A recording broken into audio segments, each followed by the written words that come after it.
or scan the QR code to book your first stretch today. If you have a potential medical malpractice case, you need to know that, yes, you have rights under the law when you're hurt because of medical negligence.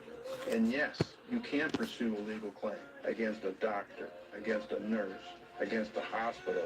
And yes, you can recover money for harm caused to you by medical negligence. That's what clients need to know. And they need to call Chet Zawala.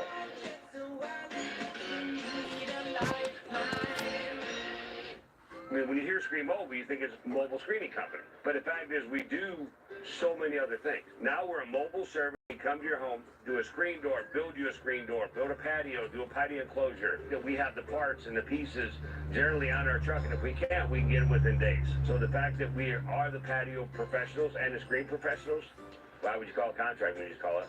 So don't wait. Call me or go online to screenmobile.com to schedule an appointment today, right now. Screenmobile, you call, we screen. Once upon a child in Mishawaka and Goshen. Sell, buy, repeat. This is Michiana, with a proud history of ingenuity and innovation, the home of a fighting spirit. Hard-working people live here. People who are strong and fair, who earn everything they have. People like you. That's why you deserve local news that doesn't work for corporate interests. 5, Independent, 3, local 2, news 1. that works just as hard as you do. See the difference experience makes. Weeknights starting at 5, only on ABC 57 News. It's your voice, your vote. Michiana voters getting ready to cast their ballots and choose their local political leaders. Tonight, an ABC 57 News debate special focused on Indiana's 2nd Congressional District. Democrat Lori Camp and Libertarian William Henry, both challenging Republican incumbent Rudy Yakym, who declined to participate in the debate. Tonight, hear the challengers' stance on major issues, from the economy to abortion, immigration to inflation. Right now on ABC 57 News.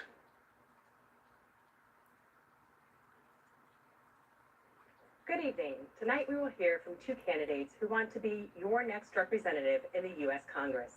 Democrat Lori Camp and Libertarian William Henry are running to represent Indiana's 2nd Congressional District. Republican incumbent Rudy Yakym was invited to participate this evening, but declined the invitation to debate. I'm Elizabeth Benyon, Director of IU South Bend's American Democracy Project and host of WNIT's Politically Speaking. The American Democracy Project is pleased to co-sponsor this debate with League of Women Voters chapters in Elkhart, LaPorte, and St. Joseph counties.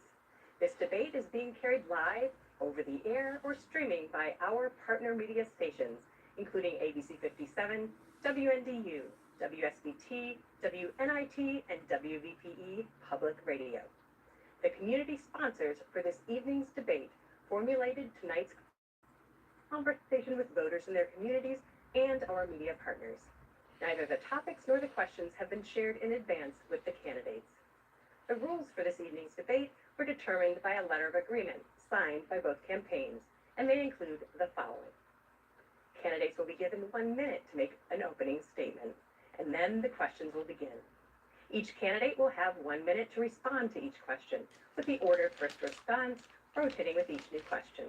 The candidate who answered first will be given 30 seconds for rebuttal, to be used as needed. The moderators reserve the right to extend debate on a topic by allowing additional rebuttals or posing follow-up questions, but this discretion will be used sparingly to allow us to get to as many topics as possible. Each candidate will have 30 seconds at the end of the debate to tell you, the voters, why they deserve your vote. At this time, I will turn things over to our moderators for this evening, WNDU's George Millay, WSBT's John Paul, and ABC 57's Brian Connie Bear. Elizabeth, thanks very much. And now we're going to get to opening statements, and for that we are going to begin with Lori Camp. And candidate Camp, you have 1 minute for an opening statement. Thank you. Hi, my name is Lori Camp, and I'm running for Congress to give the hardworking Hoosiers a voice in Washington.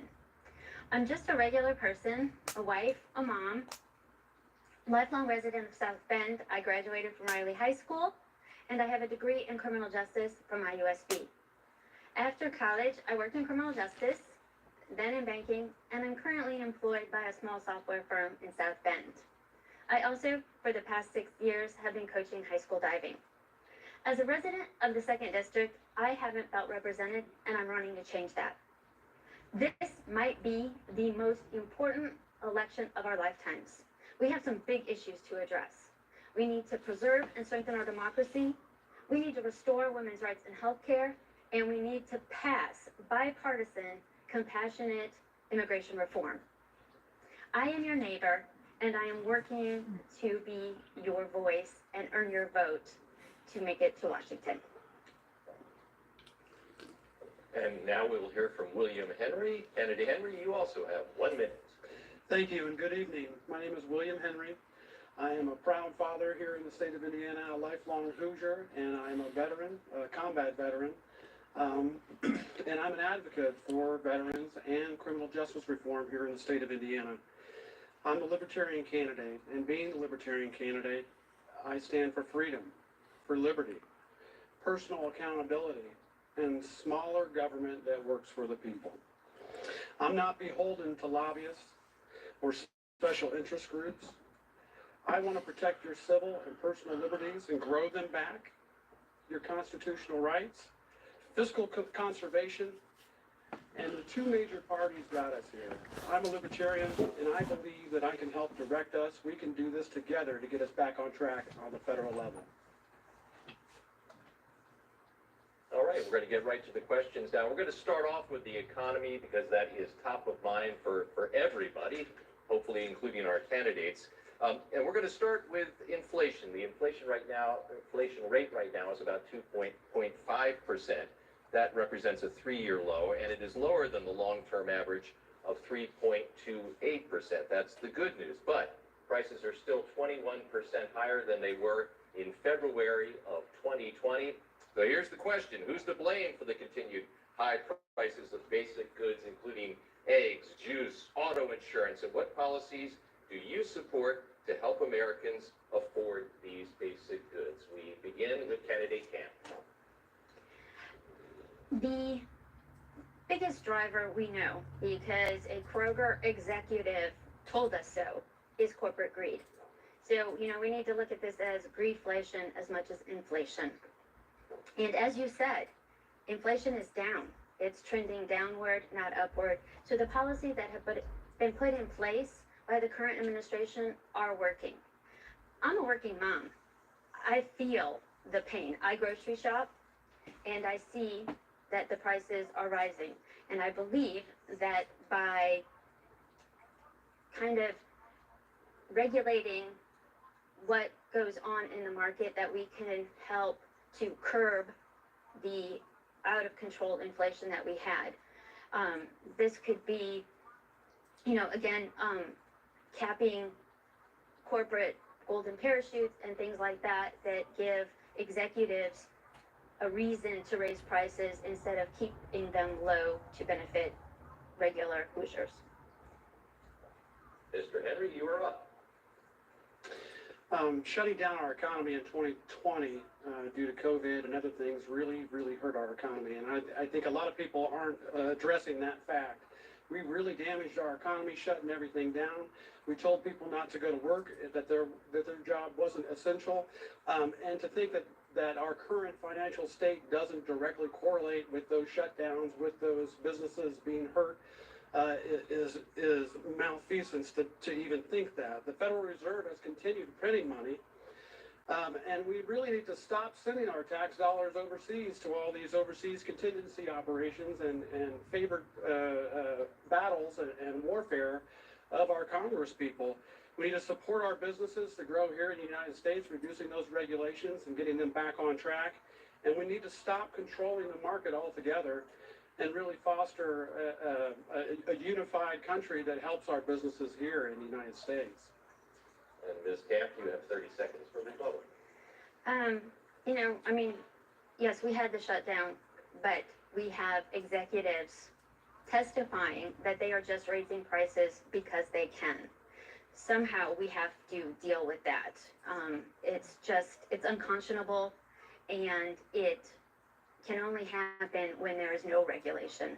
And so we do need to do common sense legislation to regulate these out of control CEOs just raising prices so that they can get big bonuses. Well, the corporations, they grew quite a bit, quite tremendously during the shutdowns. So the corporations have quite a stranglehold on the market right now. So they are pretty much controlling the food and other things that are being out there on the market. So these price raises, yes, they are controlled by those corporations, but those shutdowns really gave them that control. The economy is growing and businesses are expanding. They're hiring workers, bumping up pay, but high inflation makes it difficult to afford basic necessities and save for emergencies or save for retirement. Mr. Henry, we'll begin with you. What policies do you support to help individuals increase their take-home pay and also grow their savings?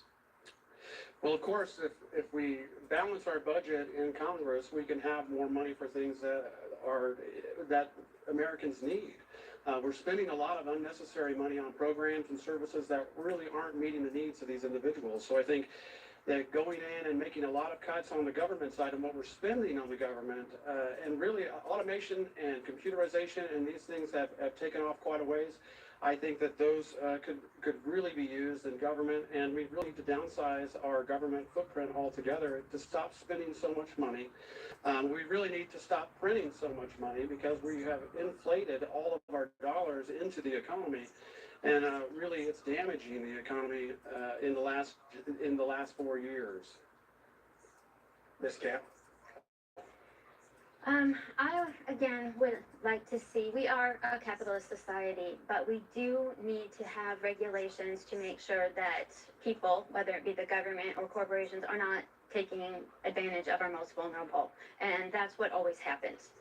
When we talk about cutting programs, it's always those that help the most vulnerable. When we talk about people that are getting fleeced, it's always the most vulnerable. So again, common sense, compassionate legislation that can help mitigate costs. With housing, we know that they're talking about giving more money to builders to build more homes, and then giving cuts to buyers to help them afford homes. That is a good way to get us going. But again, we need to look at each area and looking at the second district versus a bigger city area will be different, and that's one of the things that I would like to see when we do legislation. Mr. Henry, care to respond? Those most vulnerable, we do want to protect those individuals. We do want to review the programs and assess them and make sure they're meeting the needs of these individuals. And that's where we make the cuts after that. That's where we get the feedback from the ground up rather than feeding stuff from the top down. We can really understand how these programs are working and what's not working for people, so we can make those cuts and make those changes. Here's a case where, I do agree. I wish my opponent, the incumbent, was here so that he could defend his stance of always cutting stuff for the most vulnerable. We tend to agree that we do need to look at and make sure that what we're doing is compassionate, helps the most people, which in Congress, that's what we're supposed to do, right? I should be looking at everything to do the most good for the most people of the second district. All right, thank you both for that. Let's talk housing now for a moment. According to the Federal Housing Finance Agency, home prices rose 4.5% from July of 2023 to July of 2024. As mortgage and rent payments have grown, many communities across Indiana's second district simply don't have enough quality, affordable housing these days. What's the solution to that, and what role, if any, should the government play in solving this problem? Ms. Camp, you have a minute to begin. Oh, housing. So one of the things that we see here in the second district is corporations buying up homes to be Airbnbs. I'm a lifetime resident of South Bend, and we see it in our Notre Dame neighborhoods. Some of the statistics say like 50% of the homes in Atlanta are similarly owned by corporations. So again, we need to have common sense legislation that is going to make sure that the people who are purchasing homes are going to live in those homes. The current $25,000 down payment would go, I can't imagine as a first-time homeowner what that would have done for my living situation. Or the small business giving a $50,000 tax so that you can deduct that, and that would help small builders get started, and then we can build more houses, and more houses will help with demand, and hopefully that would then bring down prices. Mr. Henry, your thought on creating more quality, affordable housing here in the second district? I personally just purchased a home, a family residence for myself recently. It was a fixer-upper, and you know, the mortgage companies are not going to give you a good loan on something that needs work. And there's a lot of homes out there in our communities that need a little bit of work, that need a little bit of effort, and there are individuals who could qualify for something that could get them into that home at an affordable level, but a lot of banks will not give you a loan for a home that's not livable. And me, I couldn't even qualify for a VA loan because the home I moved into needed so much work. And HUD doesn't help with purchasing of these homes like this either. There's no federal help with that, so you have to own your home already to even qualify for a HUD grant and things like that. So I think that there's some changes in some programs that we can make to really meet the needs of our citizens more than they are now. Thank you, sir. Ms. Camp, you have another 30 seconds if you'd like to say anything else. Yeah, just that I would like to see that too. Again, the programs that we should be supporting are those that help our most vulnerable, first-time buyers, veterans, seniors, and so I would like to see more thought go into the programs that do support these folks. As he said, he couldn't get a VA loan because he kind of have to jump through hoops. So can we get rid of those hoops? All right, thank you both. And now let's, I think we've already touched on this somewhat, but those were specific areas. We're going to ask the general question, which is, how do you view President Biden's handling of the economy, and what specific aspects of his policies have worked and have not worked? And we begin with Mr. Henry. I view the whole thing is just poor at this point. And our economy has tanked since 2020. Like I had mentioned before, the shutdowns really hurt our small mom and pop businesses. They completely, you know, a lot of places were completely eliminated during that time, and it allowed for the corporate rise and really control the economic factors in our society. So in that fact, you know, I just want the economy to get better, and it's not been any better under Joe Biden. The pullout of Afghanistan and some of these other aspects have been completely poor, and really has wasted a lot of tax dollar money, and we're sending so much money overseas to these conflicts that Congress hasn't even declared. Ms. Camp, Mr. Biden's handling of the economy. Personally, I think that he's doing, the policies are doing what they were intended to do. As a congressperson, we control the purse strings, right? The policies that Joe Biden had put in place, whether it be the infrastructure or the CHIPS bill, these are taking our tax dollars and putting them to work in America. My daughter goes to school in Pennsylvania, and when I drive down 80 and interstates, I see signs. The roads are always under construction, but I see signs that say, you know, this is because of the infrastructure thing. And that's what I want to see, because those are high-paying jobs, good jobs. They're strengthening our infrastructure, which everyone should want, makes our roads safer, makes everything safer for everyone. I mean, this is something that we all should agree on, is where our tax dollars should be going.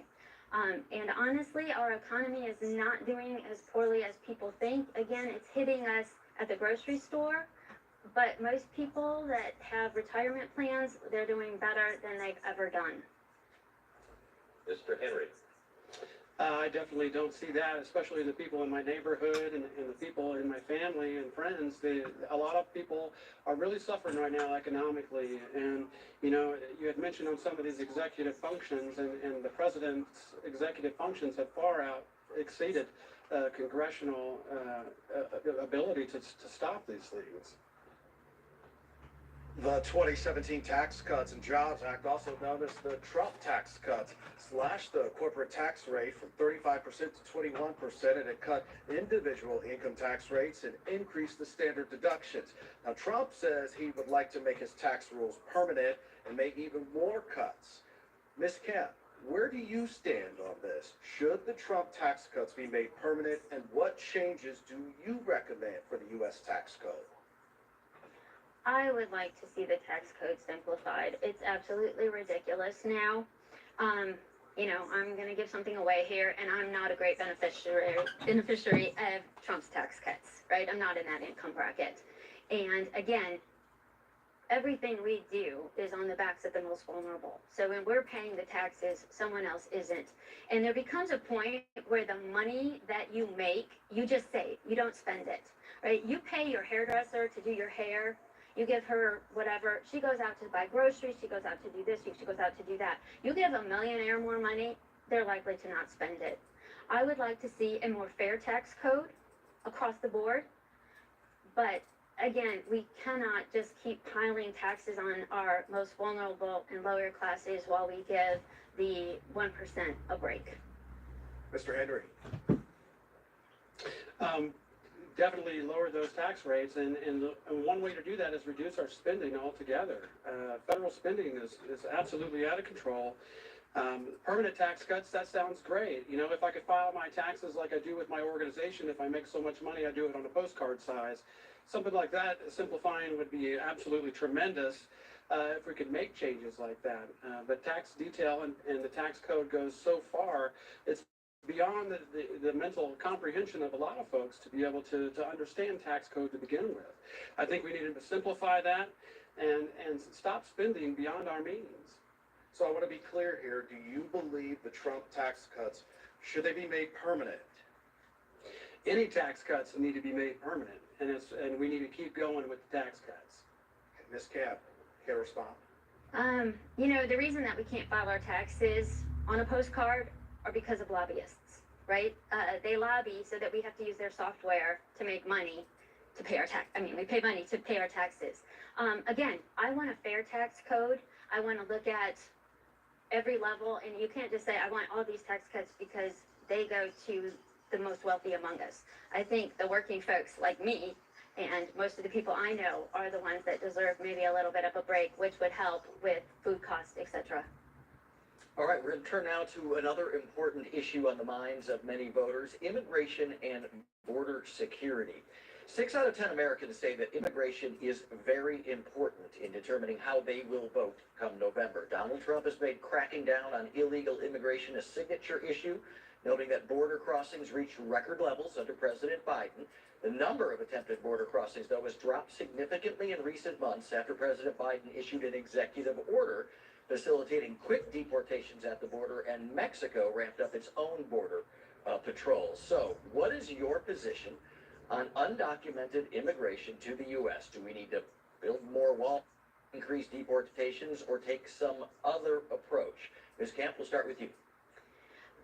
Well, we know, again, the incumbent who's not here, as a Republican, they voted against the most comprehensive bipartisan immigration bill that we've had.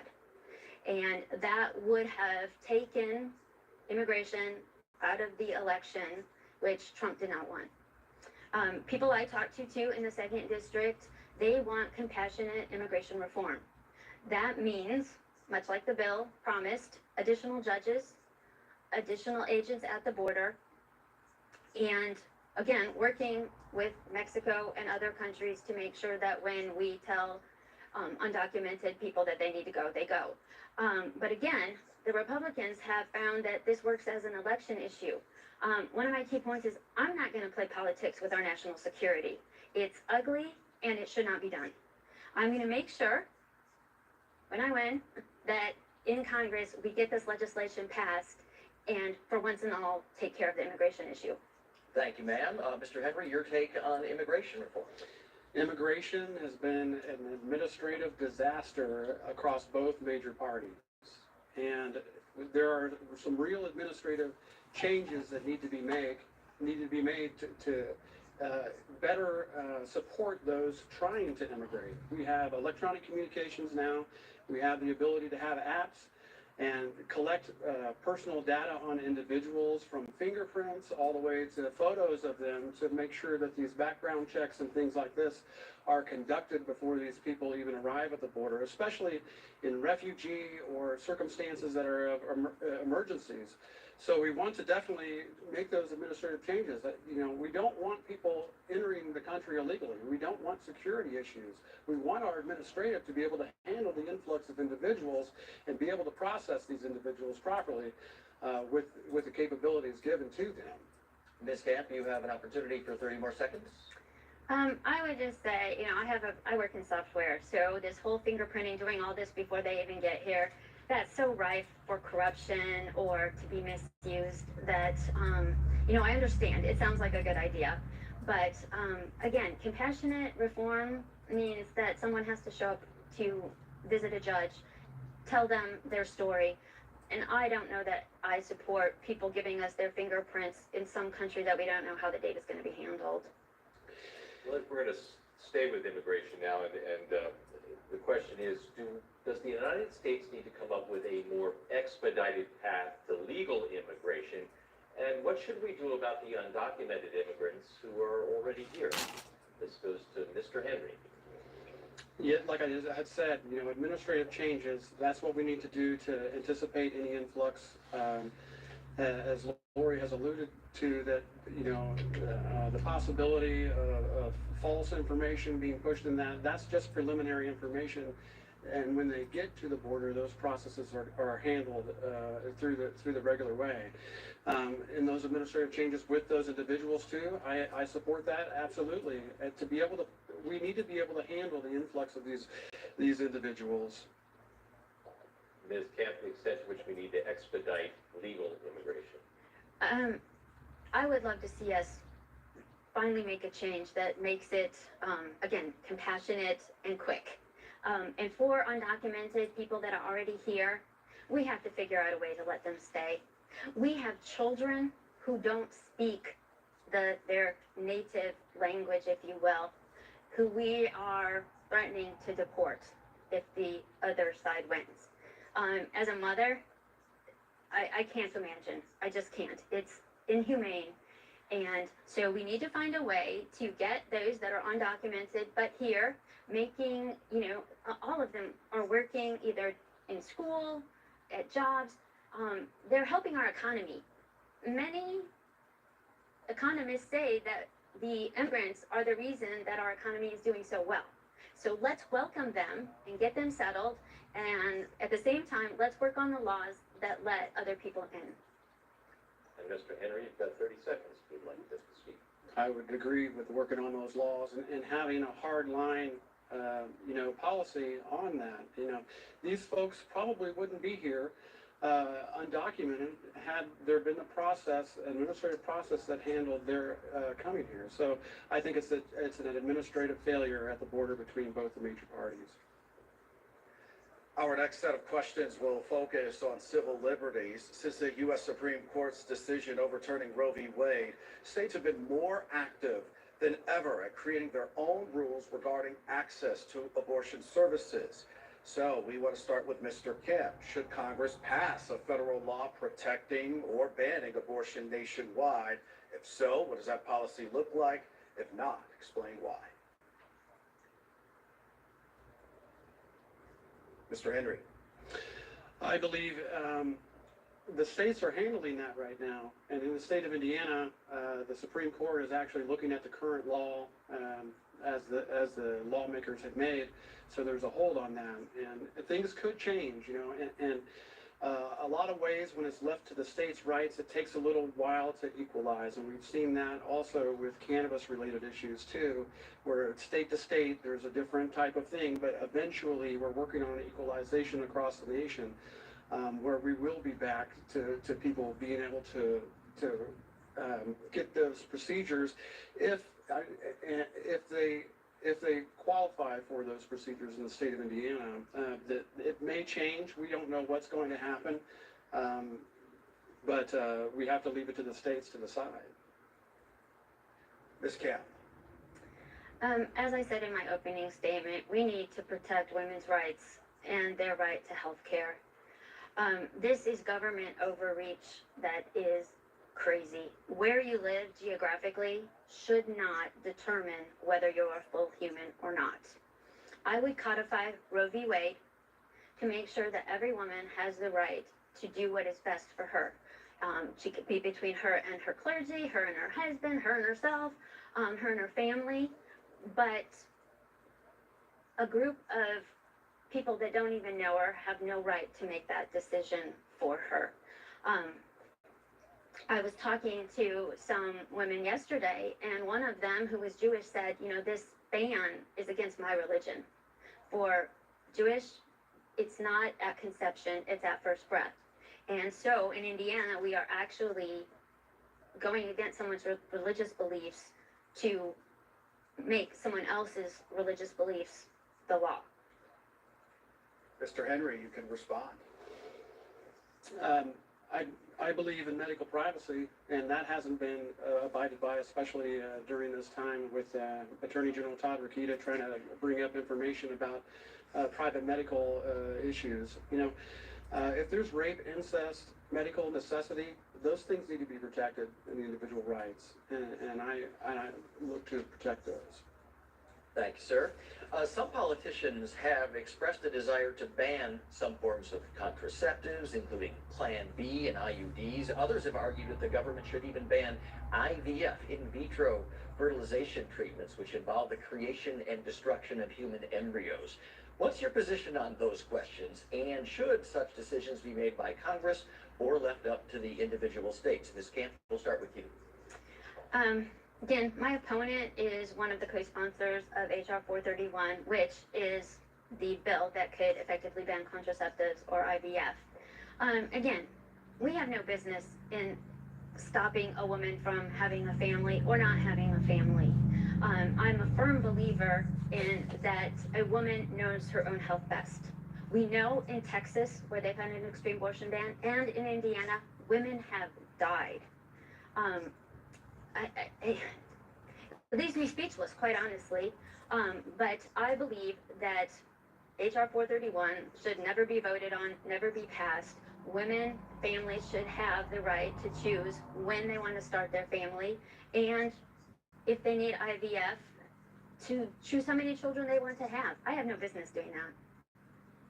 Mr. Henry, your take? The best way to prevent abortions is to prevent pregnancies altogether. Age-appropriate education, contraceptives, those type of things are very important for people to not ever have to make a decision to end a life at all. Educating our children and having a strong family unit and communicating with your children about these types of things also prevents that. So I'm all for the stronger family unit and the ability to have options to prevent pregnancies altogether. Thank you, sir. Ms. Camp, you could have 30 seconds if you'd like.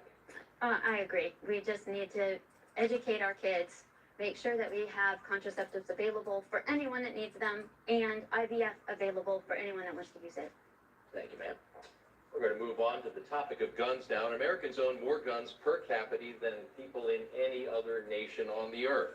Are there any federal gun laws you would like to change, add, or repeal? Mr. Henry. I would like to see a federal constitutional carry across the United States, similar to what Indiana has issued here. That way, individuals have a constitutional right to be able to protect themselves and their family wherever they may be, in their homes or outside of their home, in their vehicle or personal property or wherever. I believe that, for instance, Elijah Dickens, in July 2022, stopped a Greenwood Mall shooter as a constitutional carry individual. He stopped this individual who killed 3 other people and injured 2 others with a legal carry weapon. And things like that need to be understood, that we can't wait for a response from police. We have to be able to have good people around us take action immediately. Ms. Camp? I'm a gun sense candidate, right? I don't want to take your guns, but we do need to have common sense legislation. Personal story, I shop at the Southside Kroger. There's a guy, because we have constitutional carry, he has 3 guns. He's only got 2 hands. So someone, if something goes amiss, is going to get one of those guns, and someone is going to get hurt. So, you know, if everyone was smart about it, yes, I'd be all for it. But we know that everyone isn't smart about it. Parents leave their guns unlocked, and we end up with shootings like we've just seen. So again, common sense gun legislation. I'd love to see an assault weapon ban. No one needs an assault weapon to carry around, and the guy at Kroger has an assault weapon. But again, just common sense legislation, because not all people have common sense. Mr. Henry? I think the guy Kroger is just exercising his responsibility, and he has a personal responsibility to exercise that safely. And if he doesn't, there are laws that will punish him if he hurts someone, if he kills someone, if he's threatening someone with those weapons, which obviously isn't happening if he's continuously out there. So I think people need to be able to exercise their right freely without any imposure from the government whatsoever.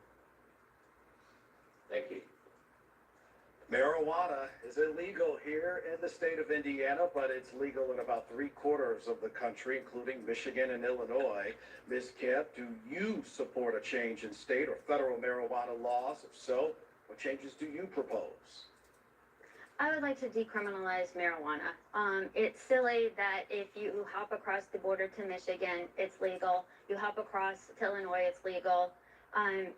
Ohio now, it's actually legal. And so, again, Indiana's missing out on tax dollars. Alcohol is legal. I don't see a great difference between the two, so I would legalize marijuana on a national level, and then states could, much like alcohol, determine whether they wanted to have dry counties or not, and, kind of leave that up to the states. But nationally, decriminalize and expunge records of those who have been arrested for marijuana offenses. Mr. Henry, do you support a change in state or federal marijuana laws? I support complete federal legalization of cannabis in all forms. And recently, marijuana, high THC cannabis was rescheduled to Schedule 3, which still doesn't make any sense because cannabis has never killed a person.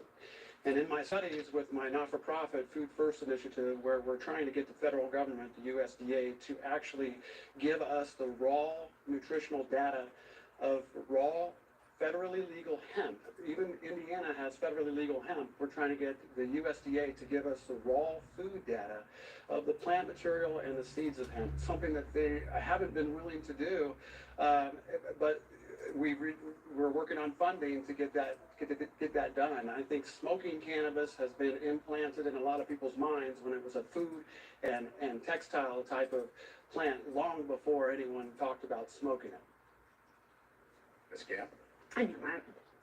All right, Brian. All right, thank you, John. We're going to turn now to U.S. foreign policy for a few minutes. The U.S. has sent billions of dollars in military equipment and aid to Ukraine. If elected to Congress, will you vote to continue this financial support, or do you think it's time for Ukraine to stand on its own? Mr. Henry, let's start with you this time. I feel that we need to stop funding Ukraine and all of these foreign conflicts, Israel included. All of these foreign conflicts don't have anything to do with the United States except for personal relationships and other business relationships over in those countries. I believe that the United States needs to focus on its citizens. Our tax dollars need to go to support our citizens in these programs and these services. It should be. Right now, we are not being served by these programs and services, and our tax dollars are completely being consumed by foreign countries for proxy wars that have nothing to do with the United States. Thank you, sir. Ms. Camp, your take on foreign aid to Ukraine. I would love to agree and say keep all our money here, but we are a global economy, and it's kind of like when you stick up for the kid that's not in your class. If we stop aid to Ukraine, Putin is going to advance. We're going to lose the Ukraine, and then what's next? Poland? We know he wants all of what was once Russia before tear down the wall. And so, it's a necessary expenditure. Would I like to look at what we're spending and make sure that what we're doing is smart and in the best interests of our relationships? Because that's what it is. It's a relational thing. So, yeah, I understand what he's saying, but in a global economy and in a global world, we do stick up for our allies, and Ukraine has been an ally, and so we need to stick up for them. Mr. Henry, you have 30 seconds if you'd like. As a wartime veteran, I will disagree with that. And I think that war is never a good policy at all.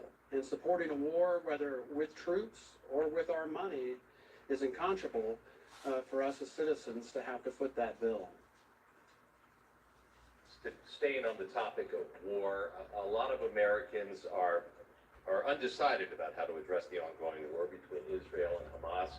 A lot of us support the idea of Israel being able to defend itself, but remain troubled by the loss of life in Gaza. What steps should the U.S. take to resolve the conflict, and is a resolution even possible? Ms. Camp. I wish I could say an unequivocal yes, but I don't think that's the case. This is a conflict going back not just decades, but beyond that.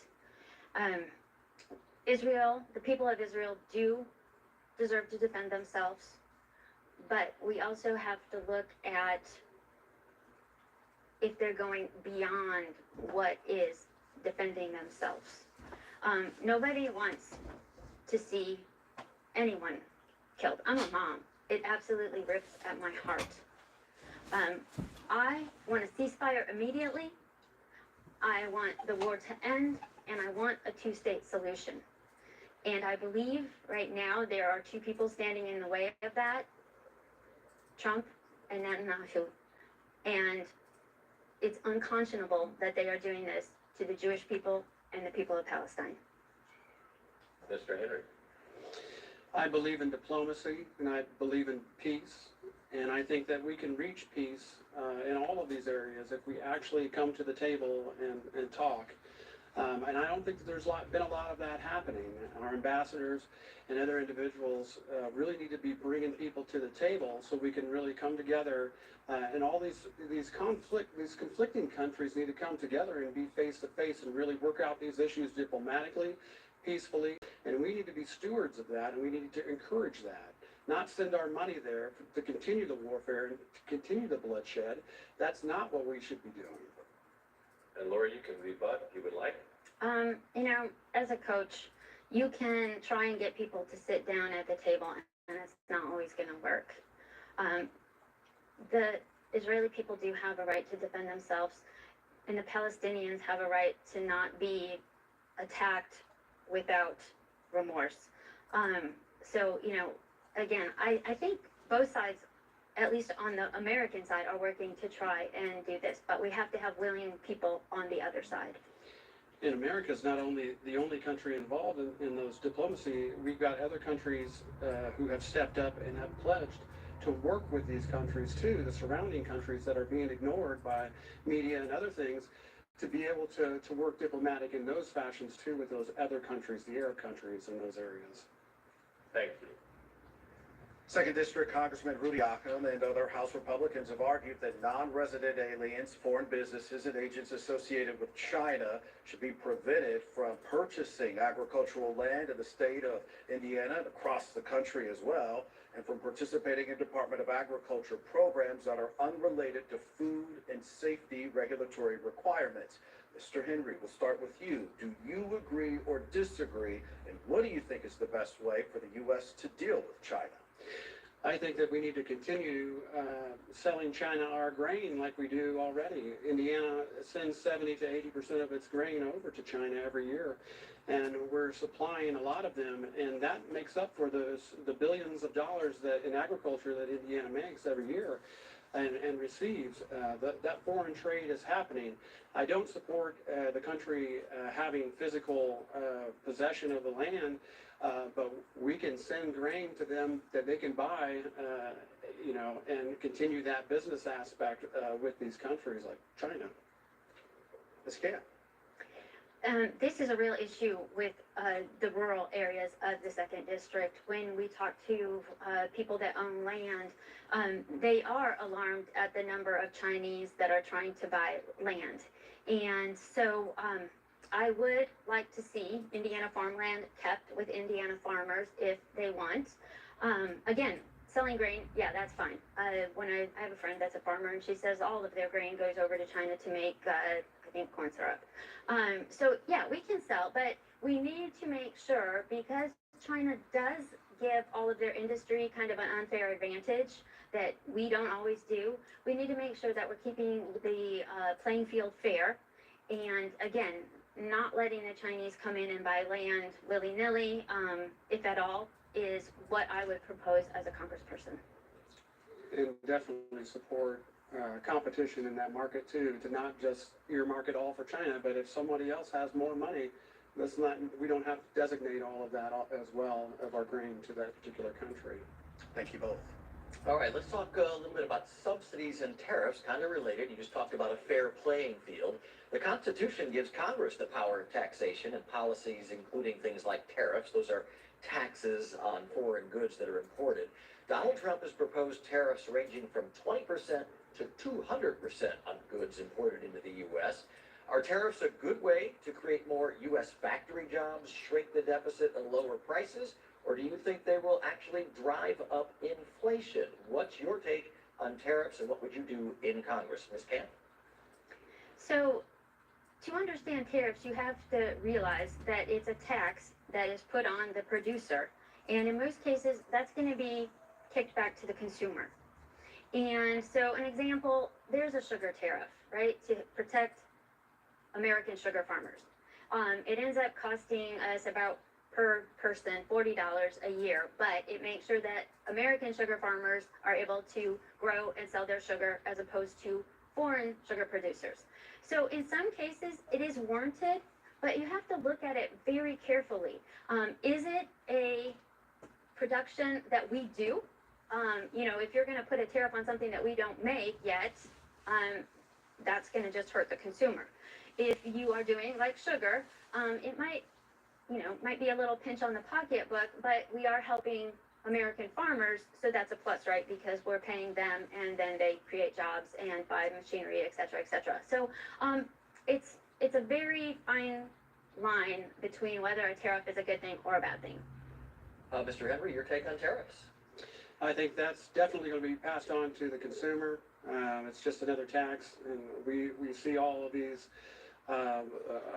tariffs and things like that we put on Russia. Russia just simply went to China and they got all of their stuff, so they're starting to work directly with them. So all of the fines and things that we've placed on, we pretty much fine them out of the U.S. trade. And as far as subsidies go, I definitely don't support subsidies. Businesses and these type of things need to be able to conduct their own business outside of our tax dollars. I don't believe in supporting those businesses like that. Ms. Camp, you have 30 seconds for a rebuttal if you'd like. When we talk about subsidies, we know that the biggest group that gets subsidies are gas and farmers. And so, again, we have to look at things we just have to do it smart. Farmers need subsidies, or sometimes they would go under. I mean, do we want our farms going under? No. Gas companies getting subsidies, maybe it's time we look at that. But, again, we have to it's a nuanced approach. You can't just start swinging the sledgehammer and hope it works. Thank you, ma'am. We're going to broaden that question about subsidies. The government obviously financially supports industries vital to the U.S. economy. Are subsidies like that necessary? To what extent do we need to be supporting the airlines and fossil fuel industries, including coal, oil, and gas? And we've already made mention of the farmers, Mr. Henry. Yeah, I don't think that we need to be doing that at all. That's going to helping control what should be the free market. And it's not a free market if the government is adding subsidies or giving people bonuses or those type of things, incentives in certain directions. I think a lot of these really hold us back, and we need innovation. We need new stuff coming out. We need engineering vehicles that are better at fuel economy and things like that, and we're not seeing those things right now. Those are the types of things that I would like to see, but subsidies, they're not necessary, and I don't think to any extent we should continue that. Ms. Camp. Again, I would love to agree, but there are just some farmers. If they get hit with a catastrophic weather event, we have to help them out. Gas, coal, things like that, should we be tapering off? Yeah, probably, because I would like to see some money going toward research on new types of energy, right? Way back in the day, we had horses, and now we have fossil fuels, and someday else we're going to have something else. And so I would like to see the tax dollars that I pay go to advancing our civilization, working towards science and what might be the next big thing. So again, cutting out subsidies, it's not an even playing field now, and you cut out subsidies and it's going to swing so greatly that, you know, people will go under immediately. So that's not an answer. So we have to kind of play it smart, and, you know, again, it's nuanced. Mr. Henry, you've got 30 seconds if you'd like them. Yeah, we just need to begin to reduce those subsidies. Wherever we can start is a start. And a start in the right direction is absolutely where we need to go. And continuing subsidies is not continuing in the right direction. Thank you both. All right, turning our attention now to healthcare and Social Security and criminal justice. What is your position on the Affordable Care Act, and what, if any, legislation do you propose, Ms. Camp, to reduce healthcare and prescription drug prices? I would like to see the ACA expanded, and I would like to see the government continue to negotiate for drug prices. We pay more than any other country in the world for our prescription drugs. We have people who have to choose, or had to choose before insulin was capped, whether they were going to eat dinner or take a life-saving medicine. In a country as wealthy as the U.S., that's unacceptable. I would like to see the ACA expand. One of the ideas just thrown out is actually outside the ACA, but to have Medicare pay for in-home care for our elderly. We have to know that right now, more and more people are needing health care. People are growing older, and leaving them out to hang is not acceptable. So I would just like to see advancements that help curb costs, cap costs, or help people cover costs that could keep them at home. Mr. Henry, what legislation do you propose to reduce health care, and what's your position on the ACA? Definitely want to reduce the government influence and operation in healthcare altogether, and stop these, like we were just talking about, subsidies and favoritism to certain corporations and businesses and big pharma. The Affordable Care Act turned into the Unaffordable Care Act for a lot of Americans. They couldn't afford their insurance after that. And for me, for a family of 5 at that time, when the Affordable Care Act came into existence, turned my $300 a month payment into $1,500 a month payment. So I think a lot of people felt the squeeze on that. They felt the tax, the pressure from the tax fines and those type of things associated with that. That was overreach of the government. And we're still feeling that. We still haven't equalized out a good insurance plan for a lot of individuals that is actually affordable and meets their needs as an individual. Ms. Camp, care to respond? Well, the real problem is, right, before the ACA, insurance companies could not cover you. Pre-existing condition, too bad. So again, these ideas sound great if we're all really nice people. But corporations are not really nice people. So we need to make sure we have protections in place that are going to keep people covered and not let them be kicked off. And that, again, makes for higher healthcare costs. So we need to figure out how to mitigate that. And again, having everyone participate in the healthcare pool is the best way to do that.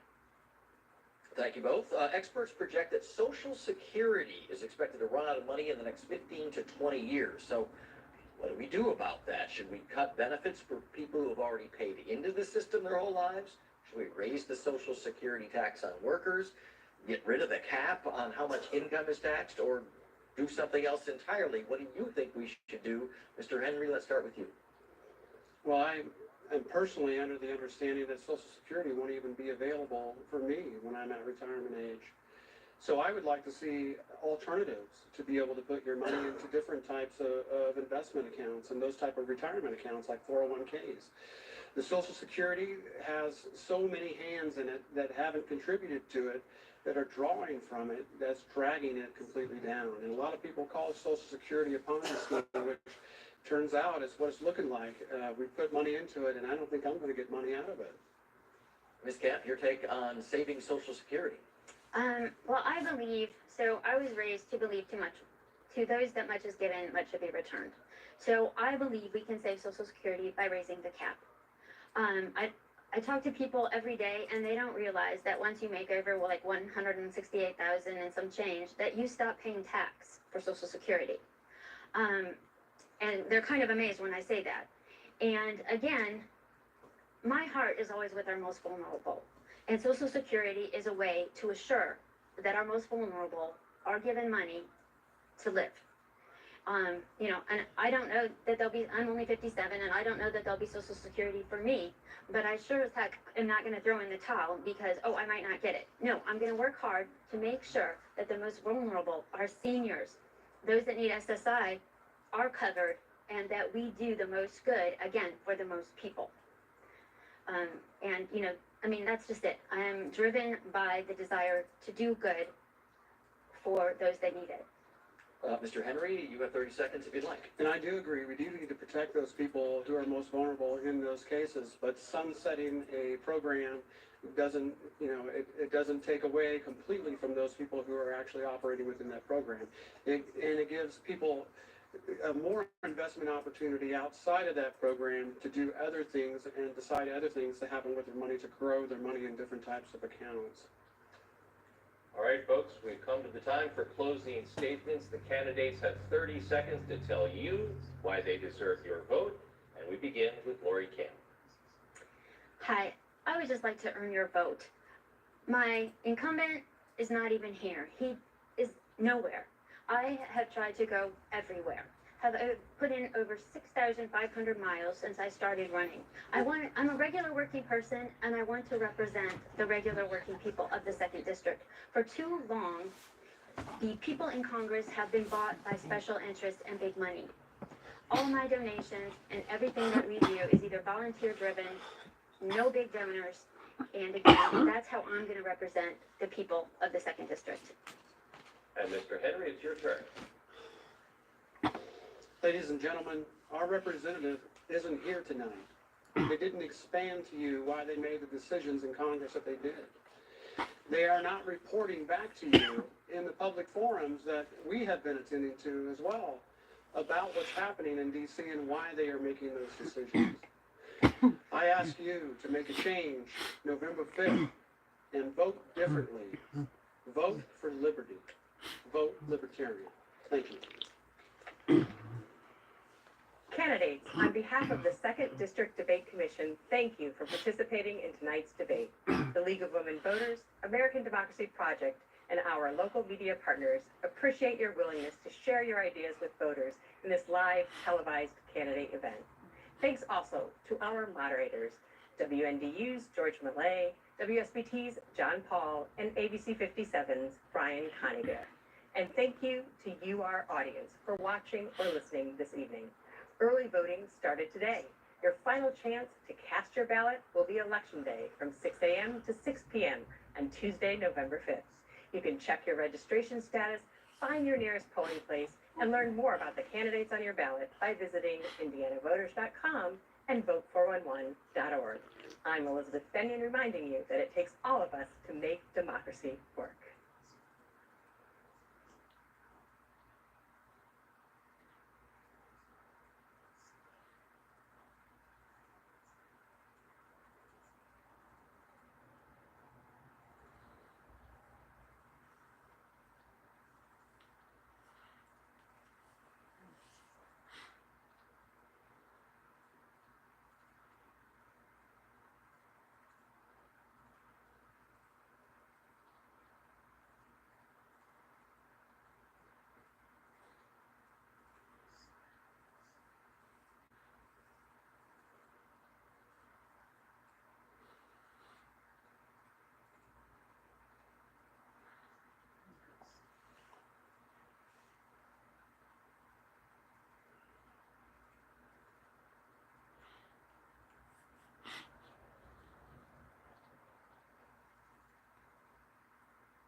Tell the freaking world.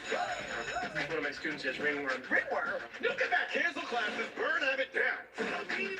Hello, Miss T. Hello, Mr. Eddie. Hope your day's going well. HR is here today, so if anyone has something they want to file, raise your hand. Not about me, about other things. These are the takeout menus I gave you. Those were suggestions that we should go out to dinner. You're sick. Write that down. Come on. Car crashes happen, so when you're injured, you'll need an experienced attorney. We'll handle your case with dedication, examine every aspect, and won't settle for anything less than what you deserve. With a combined 150 years of experience, Kiefer, Morgan, and Stasiak isn't afraid to take the toughest cases to trial. If you or someone you love has been injured, don't wait. Call us today. Kiefer, Morgan, and Stasiak, your personal injury lawyers. The reason you should become a coach for Special Olympics is to experience the perseverance and love that they have. They need it. So many times you see a lot of coaches are just like parents. It's the most heartwarming and growing experience that you'll have in your life. Be our fun, heart, Role model. mentor, hero, friend. You can be what we all need. Be our coach. This is Michiana, the land of the doers, the early risers, people who ply their trade with sweat and grit. That's why you deserve independent local news that works just as hard as you do. Don't miss Brian, Jennifer, and Tom. Weeknight starting at 5. Local news happens now. Be the first to know with the ABC 57 News app. The local news you need on your schedule. Download the ABC 57 News app today. ABC 57 News 19 with Tom Coombs. Weeknights at 11.